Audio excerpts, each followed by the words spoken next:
สบายดีพี่น้องวัดสุขุสุคนวันนี้เฮามาซื้อปลาพี่น้องมาซื้อปลาอยู่ตลาดบางกะปิตอนนี้พ่อค้าเพิ่นกำลังคั่วปลาอยู่พี่น้อง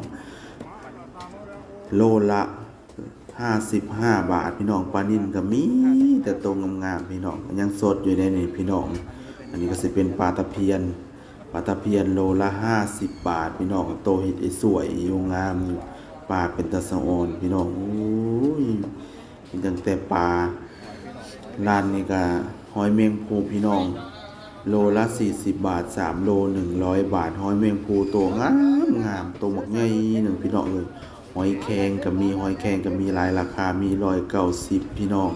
โลละ190 บาทโลละ150 บาทอันนี้โลละ220 บาทกุ้งขาวก็มีแต่ตัวงามๆสดๆพี่น้องเลยร้านนี้ขายอาหารทะเลมาซื้อเป็นประจำในร้านนี้มีหลายอย่างมีหอยแมงภู่มีกุ้งมีปลาหมึกพี่น้องโอ้ยมีแต่โตเห็ดโอ้ยสวยอยู่กุ้งก็ได้เห็ดงามหลายอันนี้โลละ340 บาทโอเคพี่น้องสำหรับคลิปนี้เฮาก็สิขอตัวลาไปก่อนเนาะพอกันใหม่คลิปหน้าสบายดี